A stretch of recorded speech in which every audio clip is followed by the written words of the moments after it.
Ora, então, muito boa tarde a todos, muito obrigada por se juntarem a nós neste webinar Melsi Lab. E nós iniciamos este ano 2021 com este primeiro webinar, que na verdade é o segundo o webinar que nós estamos a desenvolver no âmbito do laboratório. Agradecemos desde já à Gabriela Borges, professora em Juiz de Fora, em Minas Gerais, por tão gentilmente, facilmente, de forma muito célere, ter dito que sim ao nosso convite, e o que também muito nos honra, e também para não demorar muito mais, eu pediria então à Gabriela para dar início à sua apresentação sobre Transmedia Environment, Development of Communicative Skills in Schools, que versa sobre um trabalho que a Gabriela Borges tem desenvolvido nos últimos anos no âmbito da sua investigação na área da educação para os mídia, também muito focada digamos, no apoio quer aos educadores, quer também a crianças e jovens. Muito obrigada mais uma vez e passo a palavra então à Gabriela Borges. Obrigada, Maria José. Estou muito contente com esse convite para falar um pouco do nosso trabalho no Brasil, na Universidade Federal de Juiz de Fora, que é um trabalho bastante abrangente, que tem muitos alunos envolvidos, alguns professores também, e a gente vem desde 2013 tentando não só desenvolver essa área da educação para as mídias na nossa universidade, né, no campo da comunicação, nessa relação com a comunicação, mas também tentando, de algum modo, agir extramuros, ou seja, fazer algumas ações fora da universidade também. Então, eu vou começar. Então, esse projeto, né, que é esse projeto Transmídia Ambiente, é o projeto ao qual eu vou falar detalhadamente para vocês hoje aqui nesse webinar. Mas antes disso, eu vou dar um pouco um panorama do nosso trabalho, assim, um enquadramento, né? O nosso trabalho, então, é desenvolvido no Observatório da Qualidade no Audiovisual, que é um projeto de ensino, pesquisa e extensão, que existe desde 2013, lá na Universidade Federal de Juiz de Fora, quando nós recebemos um financiamento do governo do estado de Minas para dar início às atividades do observatório. O observatório tem 4 áreas principais de atuação. Uma primeira, que seria a análise e a curadoria de produtos midiáticos, onde nós vamos buscar discutir experiências diferenciadas para o público e elaborar um repertório de boas práticas. Então, nós temos vários projetos em que nós fazemos levantamento e análise de produtos, tanto na área da ficção, quanto na área do humor, quanto na área da mídia independente, das fanfics, é bastante variado, né? Temos também uma outra área, que é a área da produção experimental de conteúdos, porque nós estamos no curso de comunicação, em que temos, né, na verdade, é na faculdade de comunicação com 2 cursos, o curso de jornalismo e o curso de rádio, televisão e internet.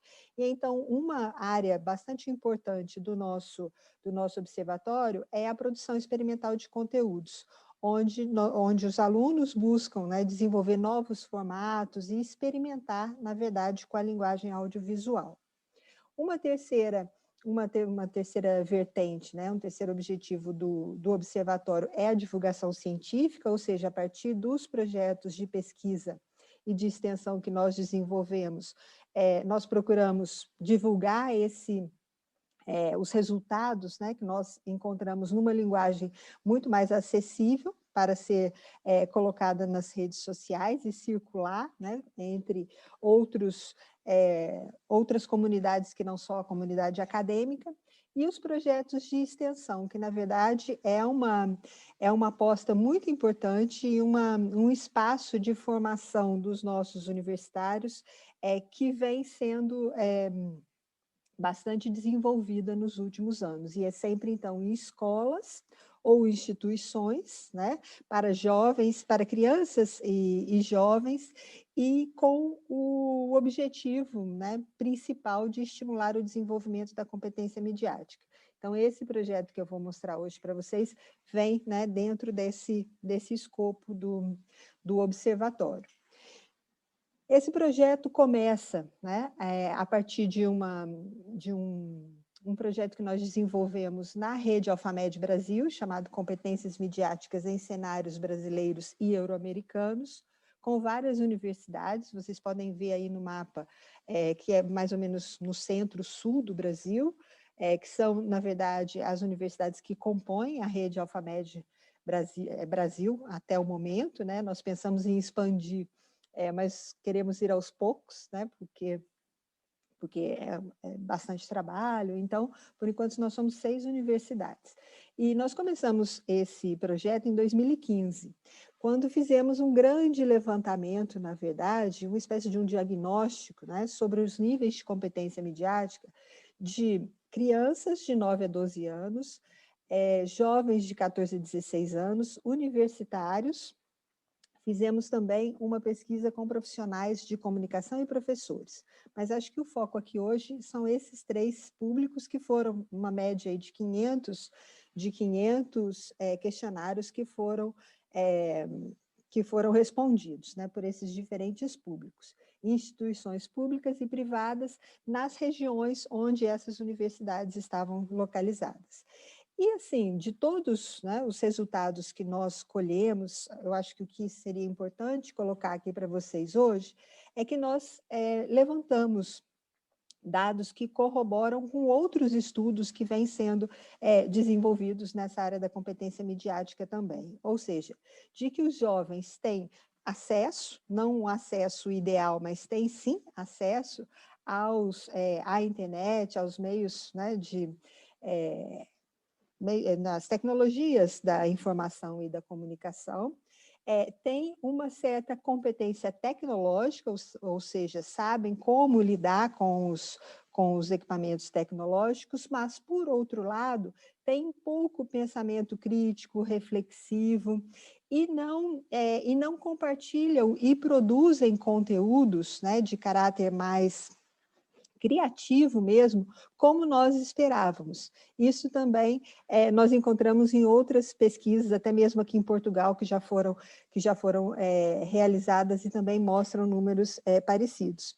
E um outro ponto muitíssimo interessante que nós encontramos é que os jovens aprendem muito mais com os amigos ou por meio de tutoriais, ou seja, é uma aprendizagem muito mais por conta deles mesmos do que dentro da escola, né? Então, assim, esses elementos foram importantes para nos ajudar a pensar nas ações de extensão que nós temos desenvolvido.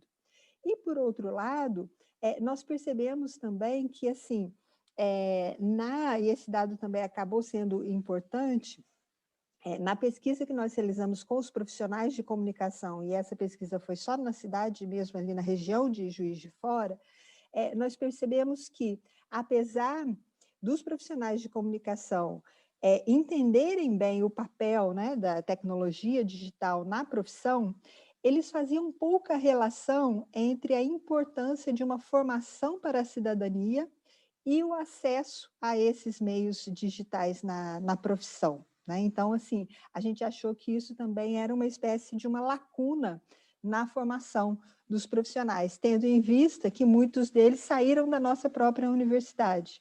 Então, isso foi um dado, né, de pesquisa que surgiu ali naquele momento, que nós estamos aprofundando aos poucos, mas isso se tornou importante para pensar na formação dos nossos universitários também, né? Como fazer com que toda essa discussão, que aqui em Portugal, por exemplo, está bastante avançada sobre a literacia midiática, né? Que estivesse também na faculdade de comunicação de uma forma bastante desenvolvida, né? Eu acho que esse na verdade, é uma lacuna que nós temos ainda na formação e estamos, né, trabalhando com isso, e esses projetos têm o intuito de ajudar, né, nesse desenvolvimento. Então, nós temos as ações de formação que são desenvolvidas pelos jovens universitários em escolas públicas e privadas, né, a escola que seria, aqui em Portugal, a primária e a secundária, né, de todos os níveis aí da escolaridade obrigatória, em que os nossos universitários desenvolvem laboratórios que nós chamamos de laboratórios de audiovisual.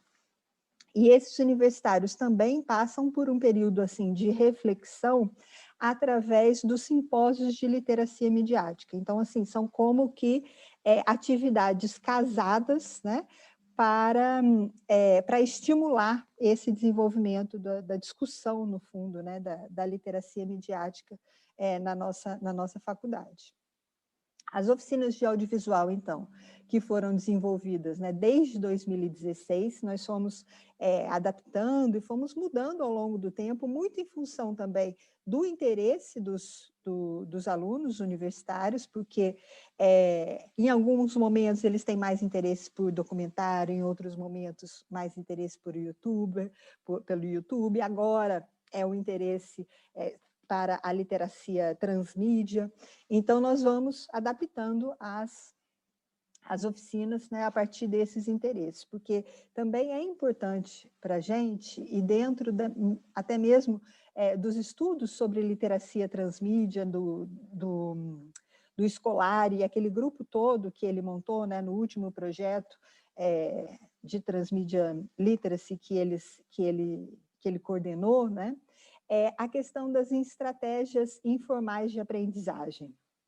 Então, nós levamos em conta essas estratégias informais de aprendizagem, não só na aplicação das oficinas, mas também na própria formação dos alunos universitários que vão aplicar essas oficinas nas escolas, né? Então, assim,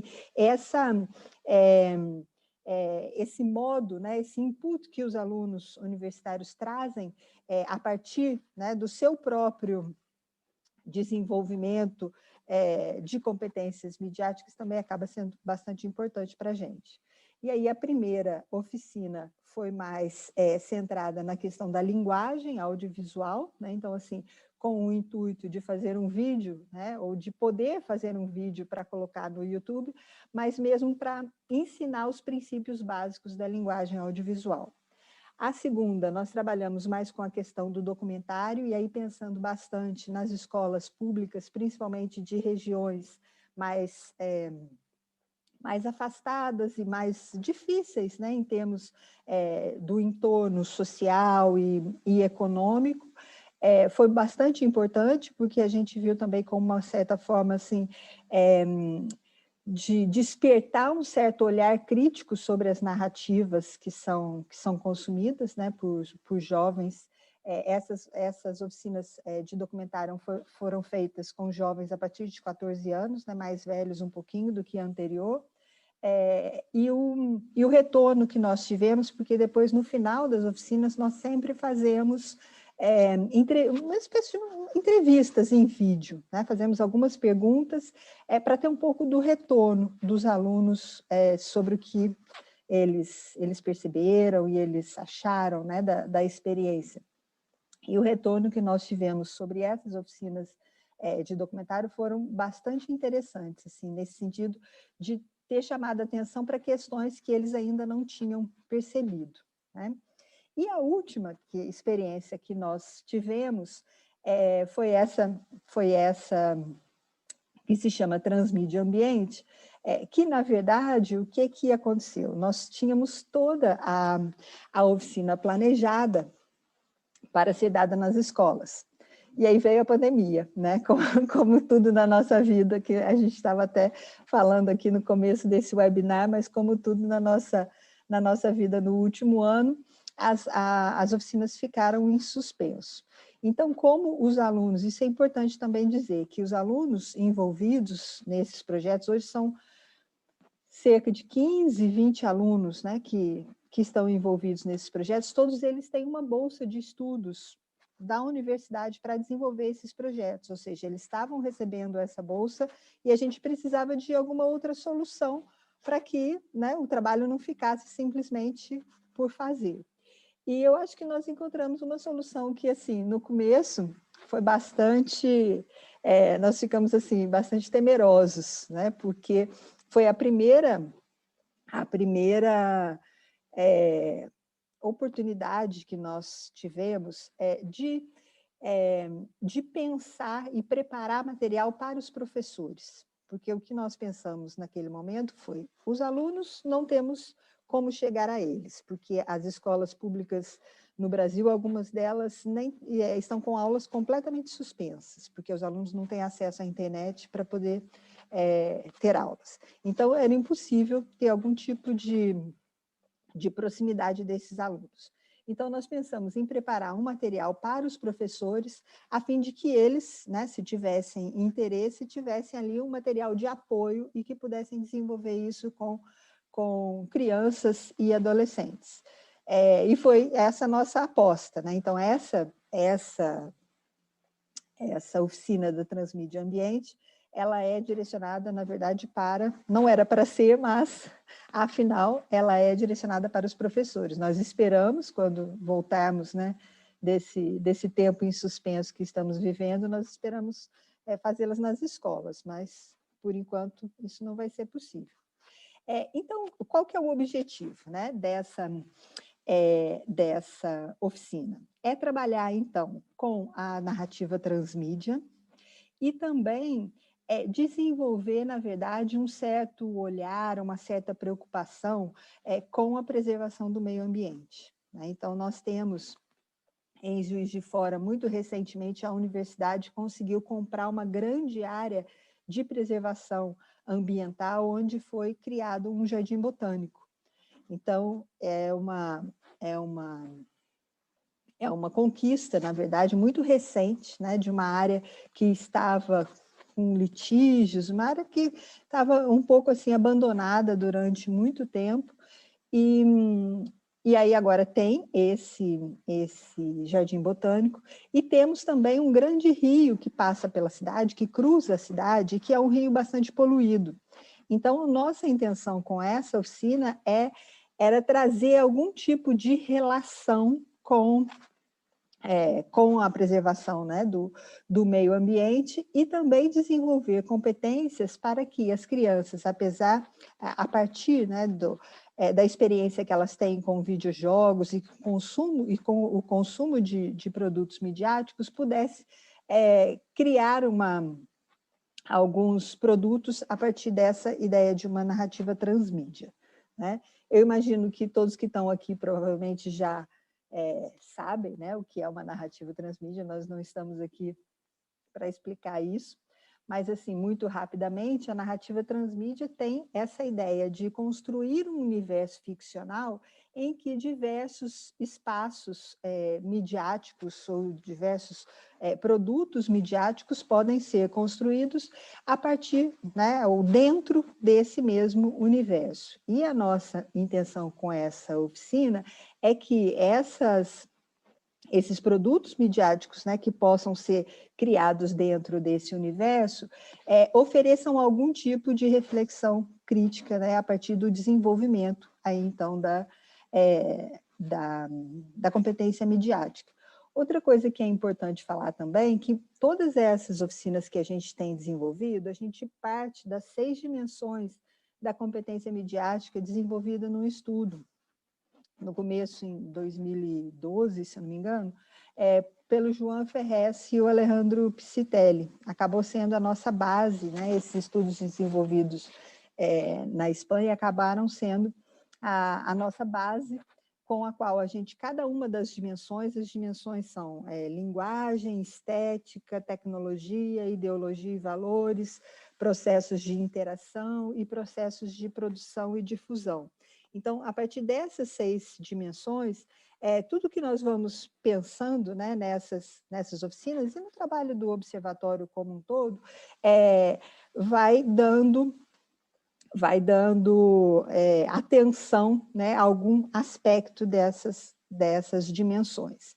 Com esse trabalho da transmídia, nós fomos beber em outra fonte, ou seja, nós fomos procurar também o trabalho do Scolari, né, nesse projeto grande que ele fez com vários países envolvidos sobre a transmídia literacy, e nós percebemos muitos pontos de contato entre o trabalho do Ferrez e do Scolari. Então, aqui, e percebendo isso, aqui, principalmente, os alunos tiveram um interesse muito grande em tentar desenvolver toda aquela proposta, né, metodológica de análise que esse estudo do Scolari traz.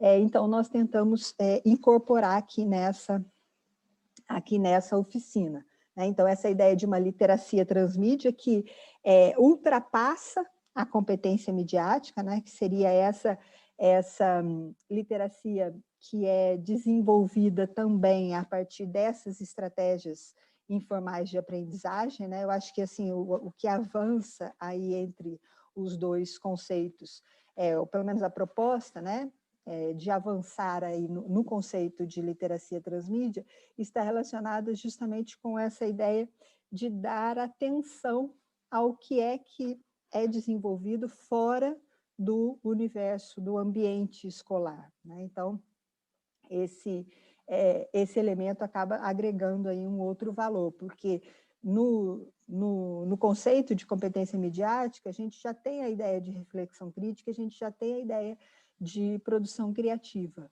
né? Então, acho que seria mais nesse sentido que a gente, né, entendeu aí a literacia transmídia.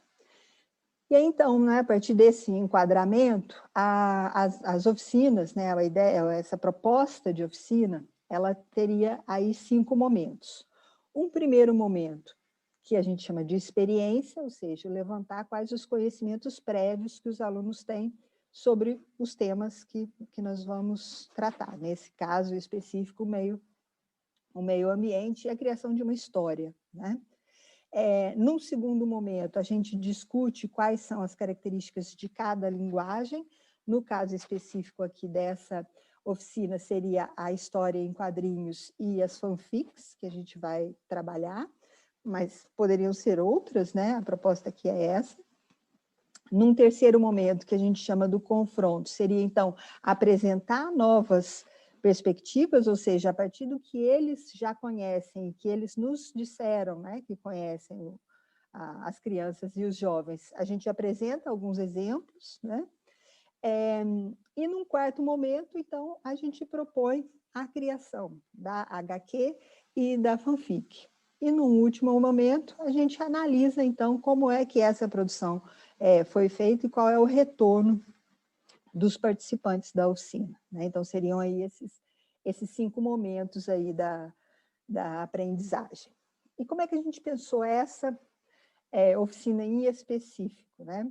A gente pensou, então, em criar um personagem que é, na verdade, uma ilustração que foi feita por um dos alunos a partir de um personagem do folclore brasileiro, que é o Curupira. O Curupira, ele é uma espécie de um guardião da floresta. Então, ele estaria vivendo, né, no Jardim Botânico, estaria ali preservando a mata, chama Mata de Krambeck, que é o nome da mata do Jardim Botânico, e também estaria muito preocupado com a preservação do Rio Paraibuna, que é esse rio que eu disse que corta a cidade, né? Então, a partir desse personagem, que os alunos vão criar a sua história. Mas antes disso, a gente começa, então, a perguntar quais são as referências de universos ficcionais que eles têm. E aí temos várias, a gente tem um caderno temático também com esse passo a passo. E nesse caderno temático a gente tem várias que a gente chama das questões provocadoras, né? Aqui, hoje, eu trouxe 2 ou 3 de cada, porque não daria tempo de falar sobre tudo. Mas a gente tem esse guia também nesse caderno temático, que vai um pouco auxiliando aí na construção desse percurso, né, da oficina. Mas essa primeira ideia, então, é fazer com que eles entendam qual é a diferença de um filme, de um jogo e de uma história em quadrinho. Ou seja, quais são as especificidades de cada uma dessas linguagens. Porque isso vai ser importante para poder depois a partir de um mesmo universo ficcional, ou seja, a partir da construção, né, da história desse personagem, eles conseguirem desenvolver de forma diferente para cada uma das mídias que vão ser trabalhadas.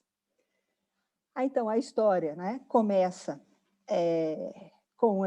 com esse personagem, e a pergunta de quais são as ações, né, que esse personagem pode desenvolver juntamente com a turma dele. Então, a turma do Curupira, na verdade, vai trazer a possibilidade deles desdobrarem a história. Então, nós temos um primeiro personagem, que seria o central aí na história, né? E vai ser proposto que se criem, então, os outros elementos dessa turma de amigos, né? E aí as perguntas seriam, então, quais são as ações de um personagem numa história, que impacto que as ações dele pode ter em determinada situação, e se esse personagem fosse diferente, quer dizer, a gente levanta várias questões justamente para ajudá-los a criar esse núcleo central da história, que seria a chamada, né, dentro da narrativa transmídia, seria chamada nave-mãe. Uma vez, né, que essas ideias são desenvolvidas, é proposto, então, que os alunos criem uma história em quadrinhos de 12 a 18 quadros. Ou seja, a gente vai, no fundo, mostrar para eles esta primeira imagem, que é o quê? Que é uma capivara, que no fundo é um animal que vive ali à beira do rio. Essa capivara vai estar presa, né, no lixo do rio, e o Curupira com seus amigos vão, de certo modo, através de roupas que foram deixadas lá à beira do rio, eles vão fazer uma corda e vão tentar salvar a capivara. Então, esse é um mote, né, inicial. A partir daí, os alunos podem desenvolver essa história em quadrinhos, né, em 12 ou 18 quadros, ou seja, vão desdobrar as ações dessa turminha, podendo criar até novos personagens se quiserem, né? Aqui é importante estimular, na verdade, né, o desenvolvimento dessa linguagem, que é uma linguagem tanto textual quanto imagética, mas o mais importante é perceber como é que essas histórias podem estar interrelacionadas, né? Uma vez, né, que essa proposta é feita, num segundo momento, o que se pretende é criar uma outra história, que seria uma fanfic, ou seja, a proposta é que cada grupo pegue a HQ que foi desenvolvida, né, um grupo pega a HQ que foi desenvolvida por outro grupo e, a partir disso, crie uma história de fanfiction. Então, seria um segundo momento, ou seja, esse desdobramento vai ser a partir da história do outro, entender, então, que a fanfic ela é feita, né, com base em histórias que foram escritas, né, seja no cânone oficial, né, como no caso das séries televisivas, e aí depois os fãs vão e escrevem baseados nisso. A proposta que nós temos aqui é justamente essa troca, né, de textos, para que os grupos tenham essa oportunidade de imaginar, né, um grupo a partir da história do outro. E aí, como eu tinha dito, esse percurso todo está num caderno temático que a gente costuma imprimir. Esse, por acaso, ainda não foi impresso, porque a gente não foi para as escolas, né? Mas a gente costuma imprimir e distribuir, né, para as crianças e para os jovens durante as oficinas, e ele acaba trazendo esse guia, né, sobre esse passo a passo, sobre essa proposta, na verdade, de desenvolvimento aí pedagógico, de estímulo ao desenvolvimento das competências midiáticas, e tem, então, como objetivo trazer esse conhecimento que as crianças e jovens têm dessas mídias, têm das histórias em quadrinhos, dos filmes, das fanfics, porque para nós foi também uma surpresa muito grande quando nós começamos a fazer um projeto sobre uma telenovela infanto-juvenil brasileira, e nós descobrimos uma imensidade de histórias de fanfics que foram criadas a partir dessa novela. Então, nós achamos, né, e aí também dialogando com outro projeto do Observatório da Qualidade do Audiovisual, nós achamos que seria interessante trabalhar com essa linguagem, porque, na verdade, os jovens entre 12 e 15, 16 anos produzem muitas fanfics. Então, a gente achou que ia ser do interesse deles também estarem trabalhando com isso. Aí nós fizemos, né, pensando dentro dessa proposta para os professores, nós fizemos 6 vídeos. Cada vídeo trata de um aspecto que nós abordamos aqui, muito rapidamente, e traz muitos exemplos. Então, por exemplo, como trabalhar com o universo transmídia a partir de Harry Potter, ou de outros universos, ou seja, a gente trouxe para os professores uma espécie de um auxílio sobre esses diversos universos infanto-juvenis, né, com recursos aí disponíveis na internet. Então, cada vídeo tem uma parte, né, dessa oficina a partir dessa construção que eu acabei de falar para vocês. Isso tudo está no YouTube, né? Esses vídeos estão disponíveis no YouTube. E nós fizemos também, que tem aqui a nossa querida Maria José Brits, que eu pedi para os alunos colocarem aqui, que ela também foi uma entrevistada, espero que ela não se importe. Ela foi entrevistada para os vídeos educacionais, que a gente tem uma rubrica, né, nessa produção experimental de conteúdos, que chama #Observatório, e que nós vamos fazendo vídeos também relacionados aos projetos. No caso desse projeto, nós fizemos 6 vídeos, né, sobre esses diversos temas que estão aí, que estão relacionados, em que nós entrevistamos professores, especialistas, produtores de conteúdos, para discutir esses temas, né? Então, são vídeos curtos, na verdade, nós temos um material, conseguimos coletar um material bastante vasto, e um primeiro tratamento desse material são esses vídeos, que são vídeos curtinhos também, e que trazem, assim, ideias, né, que nós consideramos interessantes e educativas, de certo modo, que tratam dessas questões. E todo esse processo, ou grande parte desse processo, está disponível nesse livro, né, que foi o resultado desse projeto, do qual essa oficina, da qual essa oficina faz parte, que também está disponível na internet. Depois eu posso até deixar esses slides, porque meus alunos, eles são tão, assim, eu acho o máximo, né, porque eu nunca faria isso eu mesma com a pouca literacia digital que eu tenho, mas eles colocaram QR codes nesses slides todos. Então, se, né, a pessoa tiver acesso rapidamente, ela consegue entrar pelo QR code. E essa como se diz, essa é a turma toda, né? Não é a turma do Curupira, mas é a turma do Observatório. São muitos alunos, tanto da graduação, né, que seria aqui em Portugal das licenciaturas, quanto do mestrado e do doutorado. E a minha colega também é a Letícia, não sei se a Maria José conhece a Letícia Torres. Então, essa é a turma, assim, é um trabalho que é sempre muito coletivo, tem sempre essa base que eu falei para vocês, né, desse desenvolvimento dos projetos a partir do próprio interesse, né, e da própria...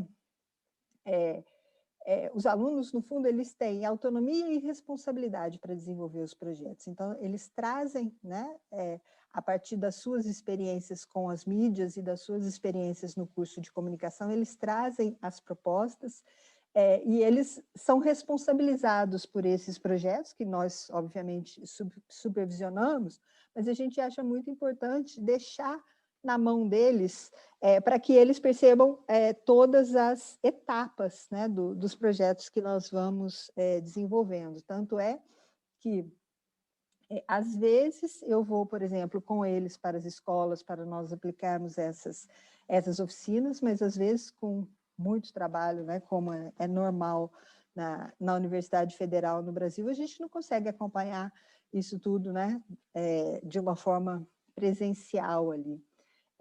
Então, eles têm essa responsabilidade, né, de fazer um bom trabalho. E, assim, eu acredito que isso tem dado muito certo na formação deles, né, porque é uma outra visão, no sentido em que você, por um lado, acredita que eles possam fazer, ou seja, dá a responsabilidade para eles e acreditam que eles, né, têm o potencial para desenvolver aquilo de uma forma autônoma, mas, por outro lado, você também cobra que aquilo seja bem feito, né? Então, eu acho que na formação dos alunos, essa dinâmica, né, pelo menos no espaço do Observatório da Qualidade no Audiovisual, tem funcionado muito bem.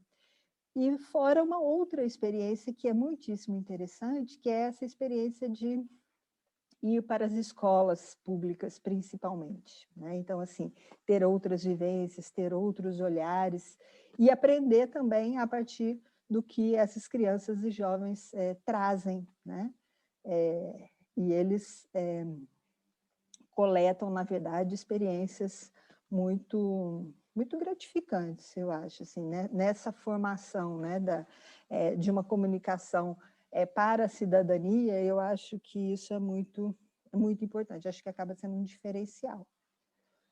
Então, era isso que eu tinha para mostrar para vocês, acho que eu fiquei mais ou menos no meu tempo, acho que eu não passei, e é isso, obrigada.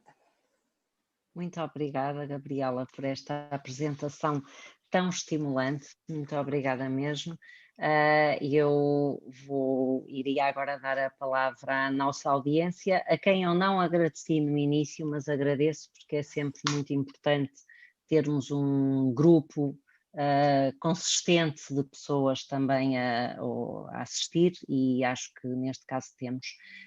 E perguntava se alguém tem alguma reflexão, algum comentário, pergunta que queira fazer à nossa convidada.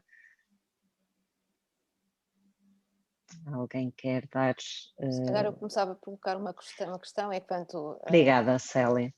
Enquanto o resto da audiência vai também preparando com certeza algumas questões ou dúvidas, ou mesmo fazendo comentários à brilhante apresentação que aqui a Gabriela nos deixou. Agradecer-lhe muito a partilha destes projetos e começava por perguntar se esta experiência que tem tido no Brasil, de que forma é que pode ser trazida para países como Portugal, e se já existe algumas demarches, algumas iniciativas nesse sentido. Então, na verdade, é interessante essa sua pergunta, Célia, porque a ideia desse observatório, na verdade, surgiu em Portugal, quando eu ainda trabalhava aqui. Eu trabalhei em Portugal de 2005 a 2012. E eu tinha isso assim, muito na minha cabeça, que eu queria montar esse observatório, porque eu sentia muito, e eu ainda sinto de certo modo, né? E eu vejo, porque eu acompanho aqui na Universidade do Algarve, os meus colegas que trabalham com esse tema, o professor Vitor Rê Batista, que foi, né, meu supervisor na época do meu pós-doutorado, é que existem muitas iniciativas em Portugal, e eu acho que são louváveis, porque nesse ponto está muito melhor organizado do que no Brasil. Também o Brasil é muito maior, muito mais difícil, né? Dessas ações nas escolas, né? Então, principalmente com o grupo lá da Universidade do Minho, e o grupo de vocês também, a Maria José está envolvida em milhares de projetos, né, que eu conheço, assim, que eu tenho acompanhado. E é interessante essa partilha, né, nas escolas, mas no ensino, pelo menos, né, não posso dizer que eu tenho total conhecimento sobre isso, mas no ensino, nos cursos de comunicação, eu não sinto que o enfoque seja a comunicação, eu sinto que o enfoque é a educação. E eu acho que, no fundo, nós temos que formar profissionais que tenham essa preocupação com a educação, mas que tenham uma formação para a cidadania que vai além disso. Eu acho que acho que assim, eu vejo isso como um certo pulo, e que é muito difícil no mundo. Sim, sim, sim. Porque mesmo no Brasil, com toda a área da educomunicação, né, que é bastante desenvolvida e que dialoga muito com isso tudo que a gente está falando, também está nas escolas, está atuando. Por isso que eu faço também esse exercício assim, de colocar os universitários nesse papel, sabe, assim, com um pouco essa tentativa dessa formação para a cidadania. Sim, sim, sim. Não ficar apenas só pela aquisição de competências instrumentais, não é só simplesmente saber fazer, saber produzir um vídeo, mas acrescentar a dimensão da cidadania, também acrescentar a dimensão do pensamento crítico, para que também dessa forma também se tornem até mais capazes até de interpretar as mensagens que lhes vêm através dos diferentes canais de comunicação, e eles próprios também serem mais inteligentes na forma como também se apresentam ao mundo. Hoje em dia também a comunicação, seja via vídeo, como estamos aqui a fazer, ou através de apresentações com ou sem suporte audiovisual, portanto, o que também adquirirem através deste tipo de iniciativas, também depois podem, mais tarde ou mais cedo, aplicar no contexto da sua vida académica e profissional, suponho eu. Pois é, porque assim, no caso brasileiro, né, nós percebemos assim que toda essa situação que nós estamos vivendo no Brasil hoje, né, e toda esse ódio que foi desenvolvido em relação à mídia também, em relação à comunicação social, né, eu acho que tem uma responsabilidade dos profissionais também. Os meus amigos jornalistas não gostam de me ouvir falar sobre isso, não.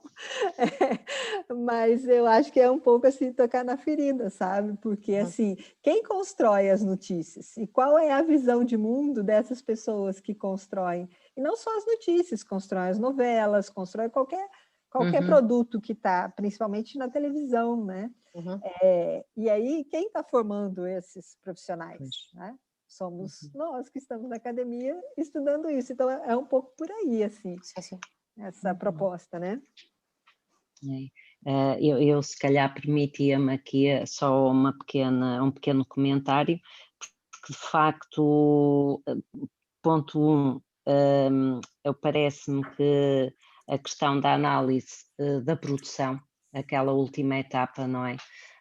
Parece-me absolutamente essencial, porque a sensação que eu tenho, quer do que tenho lido, dos projetos em que tenho estado envolvida, é que de facto se fala muito na participação, mas o que é de facto mais difícil não é às vezes produzir, participar, mas refletir sobre, não é? Portanto, essa parte parece-me absolutamente fundamental e, de facto, um aspecto que me interpelou foi o que a Gabriela acabou de referir precisamente, e sobretudo num ambiente de uma universidade em que existem estas preocupações, depois quando vamos a ver, afinal, passou tudo ao lado da formação dos estudantes universitários. E, de facto, eu acho que a Gabriela tem toda a razão, nós cá em Portugal padecemos do mesmo problema, não é? E, de facto, isto faz-nos pensar também na forma como é que nós formamos, por exemplo, no nosso caso, mais na área da comunicação, como é que as pessoas são formadas, mas também se formos para a educação é igual, até porque ao cruzarmos a comunicação e a educação na educomunicação, tudo está num conjunto muito próximo, não é? Mas depois falha essa ligação à cidadania e às questões do dia-a-dia que nós vivemos e, portanto, a grande dificuldade é exatamente essa. Pois é. Eu percebo isso e fico pensando assim, se nessa formação que nós damos, né, aos profissionais, se a gente conseguir algum dia, né, que eles percebam que as duas coisas estão completamente ligadas e que é uma questão assim ética, né? É uma questão ética assim que está por trás, né, de quem nós somos. E como agimos no mundo, seja no mundo da nossa vida privada, seja no mundo do trabalho, né? Então, sim. E aí a gente levanta a questão, né? Eu acho que aos poucos eles vão percebendo. Inclusive, tem alguns dos alunos que participaram dessas oficinas, estão aqui. O Vinícius, por exemplo, não sei se ele gostaria de falar alguma coisa, que essa oficina do Transmídia Ambiente é muita cara do Vinícius, assim, ele se empenhou demais nessa oficina. Ele está sem microfone. Eu julgo que ele pode fazer um unmute. Sim. Mas se não... Alô, Vinícius? Vai tentar ligar.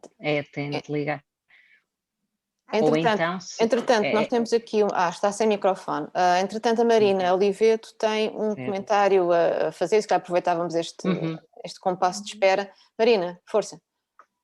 Olá, tudo bem? Bom, acho que é um comentário muito de quem está conhecendo Portugal agora, estudando, faço doutoramento em Portugal, mas sou do Brasil, Gabriela. Eu sou do Sul, eu passei pela Federal do Paraná e por outras instituições, e realmente uma grande dificuldade que a gente vê encontrar professores que tenham uma qualificação profissional, que saiam do mercado de trabalho e que venham, né, para a academia para poder fazer essa complementação e aí sim passar esse conteúdo para os alunos. Então eu vejo a formação no Brasil, para nós jornalistas, eu sou jornalista, né? Fica devendo exatamente essa ligação, sabe? Temos professores muito teóricos e que são excelentes, né? A teoria é a base de tudo, mas que falta prática. E temos professores muito práticos que aí deixam a desejar a teoria. Então, essa questão de sociedade, de estudar um pouco mais, de trazer esse conceito teórico e prático, lá no Brasil é bem complexa mesmo. São poucas as universidades que a gente, de fato, encontra professores muito focados nisso, em fazer essa junção, que é, como você disse, quem está formando, quem são esses profissionais, esses professores que estão formando esses próximos profissionais que trazem as notícias, né? E qual é o foco hoje? Então, essa é uma, eu achei muito interessante a pesquisa justamente por isso, sabe? De formar, não só, de fazer com que os professores entendam essa necessidade e, ao mesmo tempo, também formar alunos com mais expertises voltadas também para a academia. Eu, por exemplo, me formei no começo dos anos 2000 e nunca tive esse incentivo para continuar os estudos, para continuar na academia. No entanto, eu fui para o mercado de trabalho, passei 15 anos atuando, quando eu senti vontade de voltar, porque acreditava que era a hora que eu poderia fazer isso, que é um sonho, unir a prática com a teoria. Então, mais a gente vê colegas de trabalho de anos de profissão que não têm essa vontade, que acho que não voltariam para a academia, porque é um trabalho muito grande para quem já está no mercado, né? É uma saída muito difícil, aliás, é muito arriscado. Hoje eu, por exemplo, 4 anos fora do mercado e somente estudando, para o Brasil, para o padrão Brasil, eu não sei qual é hoje um retorno, o que eu conseguiria, se eu conseguiria me encaixar de novo no mercado de trabalho, porque aí você começa no Brasil a ficar muito caro para o mercado, né? Um profissional que tem muito conhecimento, automaticamente começa a ficar muito caro. Então, essa falta de junção entre a academia e o mercado é um ponto bem interessante, assim. Muito bom o seu trabalho, gostei muito. Obrigada. Fico feliz que você tenha voltado para a academia. Isso é muito bom, né? Refletir, pensar outras questões. O que me deixa assim, muito preocupada, né? Em relação a essa questão da formação, é que eu sou professora, lógico, dos primeiros anos ali de teoria da comunicação, aquelas disciplinas mais teóricas. E o que eu percebo? Eu percebo que os alunos entendem muito bem da teoria e são ótimos alunos. E depois, quando eles passam pela prática, nem sei se eles esquecem a teoria, mas eles não conseguem fazer essa relação. E aí depois, quando eles vão aprender a fazer imagens, né, pensando no jornalismo, no telejornalismo, eles copiam o que a Rede Globo mostra, né? Então, assim, tem um certo padrão de produção de imagens e de construção de discursos que é muito estereotipado e é muito repetitivo. Então, essa eu acho que é uma luta também, né? De como não reproduzir esses clichês na produção técnica, né? E sim trazer toda essa discussão da teoria. E no caso de Juiz de Fora tem uma como é que chama? Tem um nome isso. Ai, me fugiu agora. Mas, assim, tem um canal da Globo. Uma afiliada. Regional, uma afiliada, uma isso. Afiliada, é. Tem uma afiliada da Globo em Juiz de Fora. E, obviamente, todos querem trabalhar na afiliada da Globo, né? Claro, é a que melhor paga, tem, né, a melhor... O jornalista no Brasil só é jornalista quando aparece na Globo. Pois né? é. Infelizmente. E aí, então, tem essa reprodução, na verdade, né? No fundo, de clichês, né? E não Sim. pensa, e não reflete assim um pouco além de que o jornalismo poderia ser outras coisas também, né? Do que é. Eu acho que principalmente quando a gente fala de imagem, essa junção das teorias e da prática, ela precisa ser muito bem pensada, porque depois quando você cai para o mercado de trabalho e no dia a dia, é claro que você vira esse padrão. Se você não sabe pensar, se você não sabe produzir, é muito difícil você mudar. Eu participei de uma mudança, eu trabalhei, para você ver, eu não fui para a Globo, eu saí, eu pedi para sair e voltei para a Band, que a gente já tem no Brasil grandes emissoras, e a Band não é uma grande emissora, está entre as menores, hoje é muito grande de novo, mas porque eu tinha uma liberdade de criação de imagens. Eu sempre fui vídeo repórter, eu sempre trabalhei sozinha e trabalhei no policial. Então, são questões muito difíceis, muito particulares no Brasil. E não trazer uma pessoa morta todo dia para a televisão de alguém assistindo um jornal no café da manhã é uma coisa muito importante. E aí você precisa usar todas essas teorias que você aprende lá no primeiro ano, no segundo ano, numa composição de imagem, para que você saia do óbvio. Né? O óbvio para o jornalismo é o que está acabando, inclusive, com o jornalismo. A obviedade. Vou trazer todo dia a mesma coisa, a mesma imagem. Então, ainda quando eu relaciono a imagem, eu acho mais interessante, porque é o que eu faço até hoje. Aplicar o que eu vejo numa teoria na prática. Mas é muito difícil. Confesso que não é fácil. É lutar contra um mar, né? Tá todo mundo fazendo o igual, e vem você com o diferente.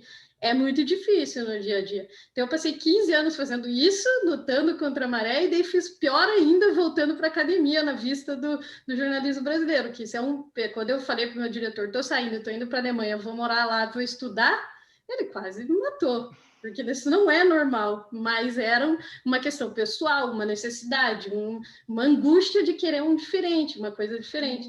E é isso que eu queria que os alunos tivessem, sabe? Porque quando você está na academia, quando você está ali na graduação, é o momento que você mais desperta. Eu tive professores que me despertaram. E aí, se você não tiver esse professor, que é quem realmente vai te levar para frente, você fica um pouco perdido mesmo. E é onde você consegue juntar tudo ou não. Obrigada, Marina, pela partilha. Obrigada. Temos também aqui a Ana Ferreira, queria fazer também uma intervenção. Alô, Ana Ferreira? Olá, boa tarde. Boa tarde. Boa tarde a todos. Queria começar por agradecer a terem permitido participar aqui do vosso webinar. Queria agradecer à professora Gabriela a partilha que fez e o excelente trabalho que fez também. E eu estou a falar só porque gostava de vos contar uma experiência. Eu sou professora e estou ligada às bibliotecas escolares aqui em Portugal. E a minha irmã, que está aqui, que é uma Patrícia que está por aí, fez a tese de mestrado dela exatamente sobre transmídia e criou um percurso transmídia a partir da obra da Alice no País das Maravilhas e fez a utilização em contexto de sala de aula com alunos do 7º ano. E esta questão do transmídia sempre me interessou muito e desde há muito tempo que eu tenho tentado entrar neste mundo e sobretudo trazer este mundo para a escola, porque penso, e os resultados do estudo da Patrícia mostram isso mesmo, que as vantagens são imensas, quer ao nível das aprendizagens que os alunos fazem, exatamente porque têm que utilizar várias plataformas e desenvolver uma série de competências nessa área, quer ao nível da motivação, que foi aliás um dos resultados mais prementes do estudo da Patrícia. Dizer-vos ainda que na sequência disso, eu não sei o que é que está a ser feito em Portugal atualmente e tenho muita pena que não se desenvolva mais esta área, mas dizer-vos que eu e a Patrícia fazemos parte de um laboratório de investigação no Politécnico de Tomar e neste momento conseguimos financiamento para fazer um projeto de transmídia, mas infelizmente não para a educação, mas para a utilização turística, portanto fazer um projeto de transmídia na zona de Tomar e tenho muita pena que não possamos trabalhar em prol dos alunos, percebem? Ou seja, não sei sei como é que podemos, com os resultados que já existem no Brasil e com aquilo que já fazem, porque depois criar percursos transmídia é muito difícil, não é? Portanto, um professor por si só não consegue criar um percurso transmídia.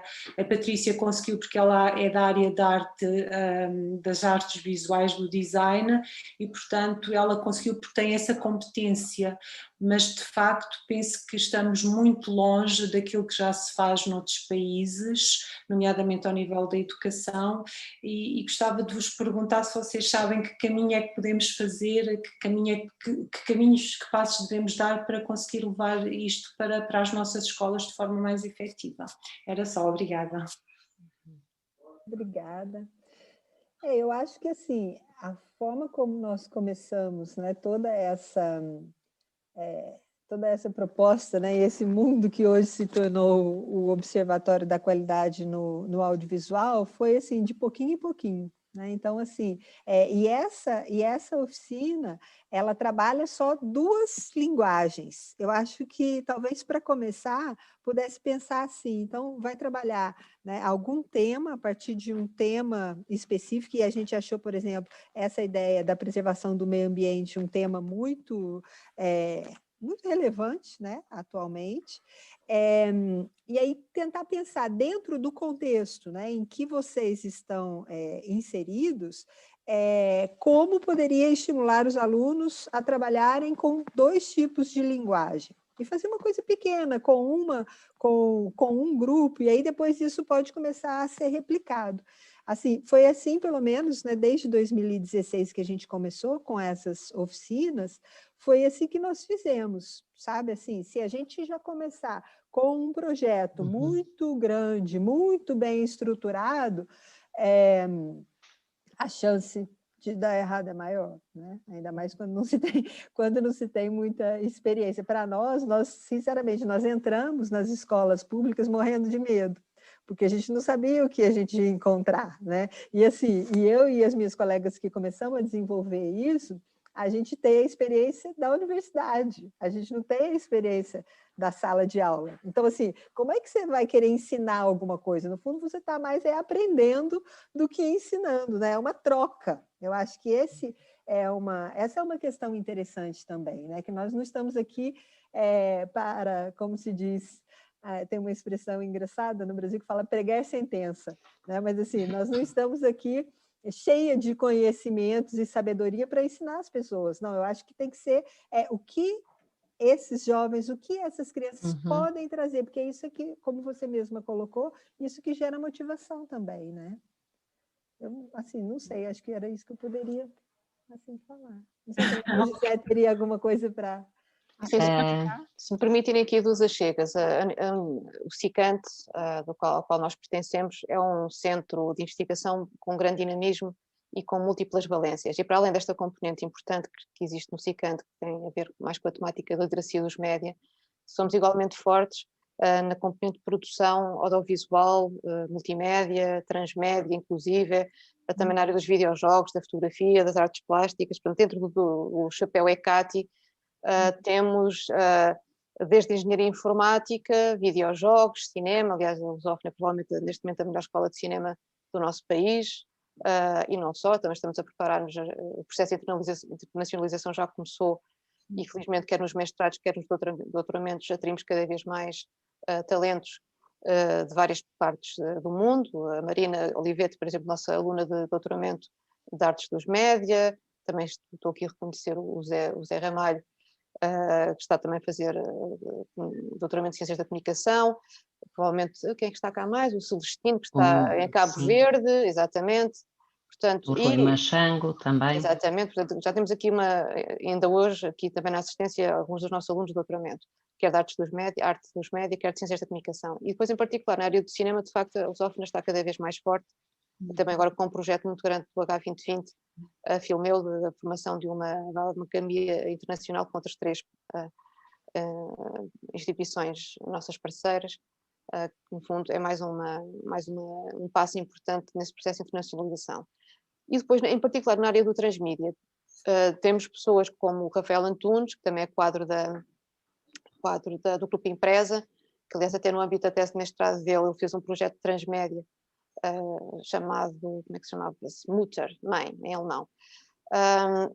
Eu própria também fiz um pequeno projeto, um projeto exploratório, que também tem a sua componente transmédia e que também chama-se Nazaré Imersiva. Também posso agora partilhar o URL convosco. Portanto, o coração do projeto é um vídeo de 360 graus, pode ser visto em óculos VR, mas também depois pode ser projetado numa espécie de dome de 360 graus. O website tem bastante informação, agora posso partilhar também na sequência aqui da nossa conversa.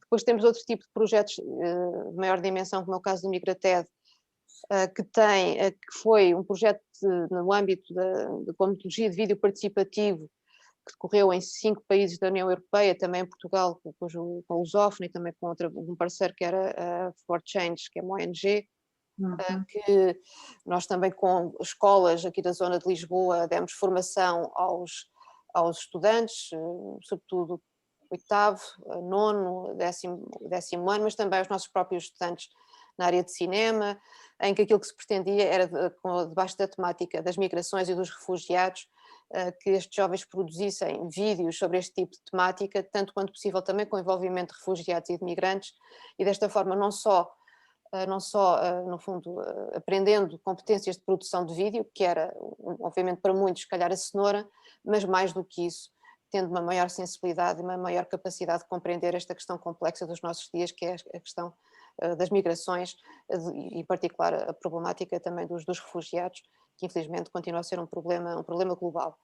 Portanto, isto são apenas alguns projetos, só para dar um pouco a indicação, no fundo, destas múltiplas competências que a Lusófona tem, que o SICANT, que a CATI tem, e até se for do vosso interesse, depois na sequência desta apresentação de hoje, quererem falar connosco e perceber se há aqui até a possibilidade de fazermos alguma parceria, por favor, estejam à vontade, isto é válido para outros que estejam também aqui nesta assistência, porque de facto isso, cada vez mais a dinâmica do SICANT é essa, é de nós aproximarmos da sociedade civil, digamos assim, porque cada vez mais os nossos projetos são projetos também de comunicação aplicada, e pretendemos que, no fundo, estabelecer cada vez mais ligações, não só em Portugal, como também olhando para o outro lado do Atlântico, e não só. Portanto, cada vez mais interessa-nos continuar a fazer este caminho de ligações com o mundo exterior. Por vezes a academia tem um pouco a tendência a olhar mais para dentro, mas a nossa forma de agir é diferente, não é? Acho que isso nota-se. Sim, excelente, muito obrigada, Célia. Eu já agora gostava de perguntar outra coisa. No âmbito do Plano de Transição Digital, em que, como sabem, vêm imensos fundos para a criação daquilo que as escolas chamam os recursos educativos, não sei se vocês estão a pensar fazer a produção, uma vez que têm tanta experiência, já que eu não conhecia, sou franca, mas estão a pensar fazer propostas de criação de recursos educativos para as escolas no âmbito do transmídia. Me parece que é uma oportunidade excelente, e tendo em conta que existe financiamento para isso, a DGE penso que vai abrir candidaturas, não sei muito bem como é que vai funcionar, mas penso que seria muito interessante e que se calhar podíamos mudar um bocadinho o panorama daquilo que se considera, por um lado, o transmídia, não é? E por outro lado, o que é um recurso educativo de verdade, não é? E daquilo que podemos oferecer aos nossos alunos, que fica muitas vezes muito aquém, não é? Sim, sim. Não sei se estão a pensar nisso, se já pensaram nisso. Ainda não, mas agora já estamos a começar a pensar. Posso só também, só aqui acrescentando um pouco ao que a Célia disse, portanto, nomeadamente no âmbito da ligação às escolas e aos professores e à formação, nós temos tido um papel bastante importante, não só através de projetos de investigação, nomeadamente o projeto Media in Action, que foi um projeto mesmo direcionado para recursos educativos para professores, do qual resultou formação para professores, e a DGE, eu estive hoje de manhã numa reunião precisamente em que se falou disso, a DGE está precisamente a pensar criar, enfim, uma plataforma no âmbito da parte da cidadania, com recursos para professores poderem utilizar em aula e, nomeadamente, aquilo que se está a pensar fazer, isto ainda é um embrião, digamos assim, mas eu acho que vai ser concretizado, é,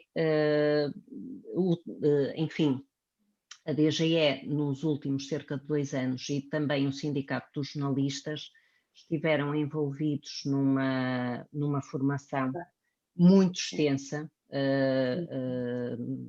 da qual também eu faço parte e outras pessoas do SICANT também, e agora a ideia da criação destes recursos é precisamente ir aos professores que participaram nestas ações de formação e pedir-lhes para eles próprios contribuírem com pequenos vídeos, com conteúdos que possam vir a ser, que sejam também práticas, exemplos de práticas, não é? Não quer dizer boas, exemplos de práticas, algumas delas trabalhadas na formação, para serem utilizadas no contexto de sala de aula, não é? Pronto, portanto, aí eu penso que também valerá a pena estarem atentas, será através da DGE, não dos recursos educativos, do ERTS, mas através da parte da cidadania. Portanto, é também outra possibilidade. Há também alguma formação já para professores em diferentes áreas ligadas à educação para os mídias, à cidadania, umas são mais teóricas, outras mais práticas, enfim, outras que são complementares a este nível, que têm sido implementadas nos últimos anos, não é? Pronto, portanto, aí também valerá a pena. A rede de bibliotecas escolares, que é uma das nossas parceiras, são ótimos, eles são ótimos a divulgar este tipo de informação, portanto, sempre que eles fazem formação nesta área também a divulgam, e há um sítio, que eu não sei agora dizer de cor, mas na rede de bibliotecas escolares, na página deles, no página/blog, em que eles têm a indicação da formação existente em Portugal. Portanto, também pode valer a pena aí. Sim, eu sou coordenadora É coordenadora conselheira. Pronto, então tem. E aí proximamente também da Margarida Toscano, não é? E portanto a Margarida é assim sempre a pessoa que está muito a par de todas estas novidades. Eu acho é que devíamos apostar mais no transmídia, ou seja, essa questão de se poder fazer tudo isso que vocês já fazem, em que levamos os alunos a vivenciarem as experiências educativas em várias plataformas que eles próprios escolhem, não é? Porque quando falamos de transmídia é exatamente isso que falamos. Acho que devíamos dar o salto para aí, não é? E devíamos formar provavelmente os professores para que consigam também fazer isso, não é? Só que depois não há plataformas de fácil utilização em que eu consiga fazer um percurso transmídia. E, por exemplo, por acaso até há, por exemplo, numa das formações que nós fizemos, e eu sei que vou dizer um disparate porque me troco sempre nisto, uma das formações que nós fizemos foi utilizando o Google Maps, acho que não me troquei, e utilizando o Google Maps, aliás, um dos nossos parceiros é o Daniel Catalão, que é, pronto, que é aqui meu colega na Lusófona no Porto, e que também é, pronto, jornalista na RTP. E o Daniel trabalhou, por exemplo, com os formandos numa das formações que nós tivemos do âmbito do Media in Action, precisamente percursos multimédia, usando as ferramentas e as particularidades, etc., do Google Maps e outros, pronto. Mas, nomeadamente, o Google Maps referi esta, porque até é mais ou menos acessível a todos e todos nós estamos habituados a ela, quanto mais não seja para percebermos como é que nos devemos deslocar de um ponto ao outro. Portanto, há algumas ferramentas que não são assim tão inacessíveis quanto isso, não é?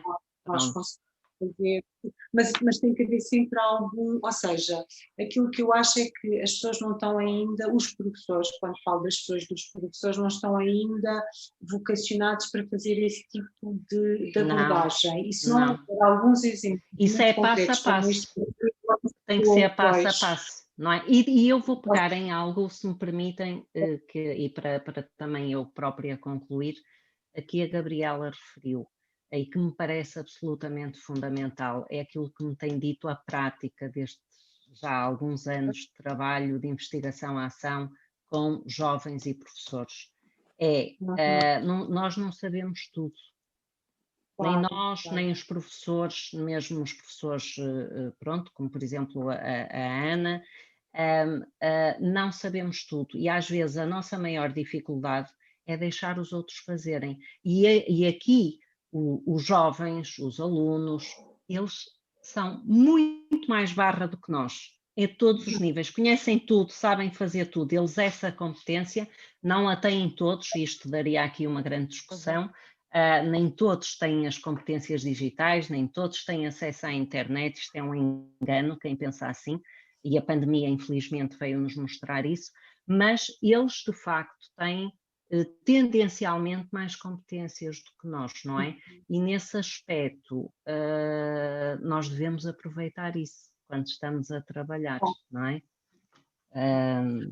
Vou calar-me porque são... Obrigada. Obrigada. Mas vamos... Célia, a sua partilha, muito obrigada, vou espreitar com atenção.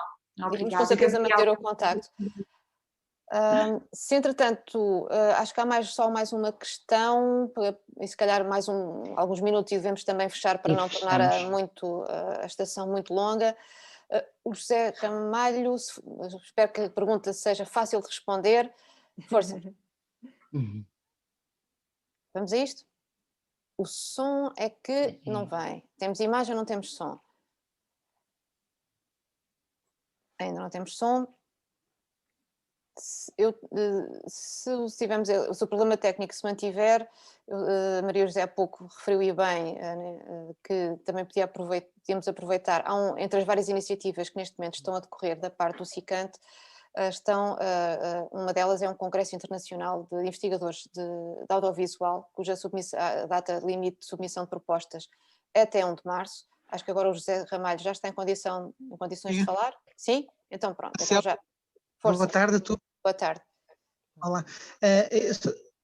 Só queria falar uma coisa muito rápida, tem a ver e dar uma dica, que é, eu além de ser investigador, trabalho no Instituto de Emprego e Formação Profissional há mais de 20 anos, e acontece que o Instituto de Emprego também tem instrumentos interessantes e disponíveis para esse objetivo. É uma questão de vocês contactarem também. Ótimo. Muito bem. Com as nossas formas e também com o Departamento de Formação Profissional do Instituto de Emprego, e como acontece muitas vezes, existem plataformas interessantes e conteúdos, só que eles não são comunicados devidamente, não é? Sim, sim. Obrigada também pela dica. Se permitiu, e só partilhar o ecrã num minuto, só para mostrar-vos o site do Congresso Internacional de Investigadores de Audiovisual, a submissão das propostas, conforme eu vos disse, propostas de até 500 palavras, o full paper depois será submetido em data posterior, a partir de 15 de abril. Estes são os nossos keynote speakers, David Hasmanhall, a Lindsay Duthie e o Miguel Ángel Vivas. A partir de vamos ter ainda mais um quarto keynote speaker a ser confirmado muito em breve. Vai ser um modelo misto, virtual e presencial. Esperemos gostaríamos que fosse totalmente presencial, que era bom sinal, mas provavelmente provavelmente este modelo misto veio para ficar. O que não gostaríamos que acontecesse é que fosse 100% virtual, que isso seria um mau sinal, julgamos nós.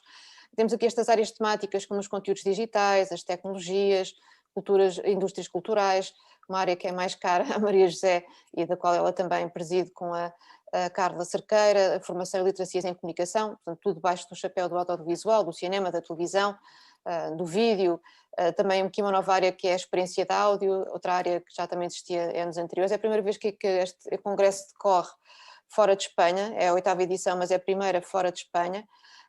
A comissão organizadora estão aqui elencados alguns dos principais membros, mas depois tem aqui mais informação. E finalmente também chamar-vos aqui a atenção, podem também subscrever a newsletter, aquilo que é de facto mais importante, até mesmo que já não há muitos dias, mas ainda obviamente ainda há dias suficientes para participarem, é fazerem a vossa submissão de propostas até dia 1 de março. sendo este um congresso tradicionalmente em que a maior parte dos participantes vem de Espanha, até agora grande parte das submissões tem vindo exatamente aqui do nosso país vizinho, mas também já tivemos submissões do Equador, da Colômbia, do Brasil, Portugal, Taiwan inclusive, mas gostaríamos ainda de ter mais e agradecemos não só que vocês que também contribuem, que enviem propostas, como também até divulguem junto à vossa rede de contactos. E assim sendo, já se calhar ultrapassei 1 minuto, vou dar aqui também o URL para vocês poderem ver com a devida calma o site do Congresso e, por favor, divulguem, participem. Seria também um prazer enorme ter contributos da vossa parte e algumas dúvidas que tenham, algumas questões que queiram colocar. Também vou deixar aqui, se calhar, o meu mail institucional para contacto prévio, também sobre o Congresso e também sobre os outros projetos que há pouco identifiquei e assim talvez facilitar um bocadinho o contacto. Obrigada. Maria José, passa a palavra. Ora, eu se calhar perguntava só à Gabriela se tem algo que queira partilhar neste momento final. Eu quero agradecer, dizer que foi uma satisfação muito grande estar aqui e até mesmo conhecer mais dos projetos. Quando a Célia começou a falar desses vários projetos, eu também não conhecia. Eu tinha visto esse congresso, mas não tinha relacionado com o SICANT, então, assim, vou mandar trabalho, vou incentivar meus alunos a mandarem também. Bem, eu acho que vai ser bem interessante. E agradecer a partilha, agradecer essa busca de diálogo, né, entre as nossas universidades, os nossos grupos, e dizer que nós estamos abertos. Depois, se vocês puderem, eu vou mandar os slides para a Maria José. Sim. E se vocês depois puderem entrar no site do Observatório, conhecer mais o nosso trabalho e nos dar também um pouco do feedback de vocês, seria muito interessante também, para a gente continuar aí esse diálogo. A colaborar. Muito obrigada, muito Gabriela. Obrigada. Muito obrigada. Obrigada. E obrigada a todos também. A sessão foi tão interessante que nós acabamos por ficar mais algum tempo do que aquele que estávamos a estimar, o que também é muito bom sinal. E agradecemos-vos muito por todos terem estado presentes, muito em particular, obviamente, à Gabriela. E, por favor, estejam atentos, nós vamos procurar todos os meses ter um webinar, portanto já temos uma lista considerável também de outros convidados, e além do webinar, já agora também indico que no laboratório estamos também a promover as Talks Melsi Lab, que são também outros momentos que nós temos de partilha de informação diversa. Ainda na sexta-feira tivemos na área, por exemplo, da comunicação para o desenvolvimento.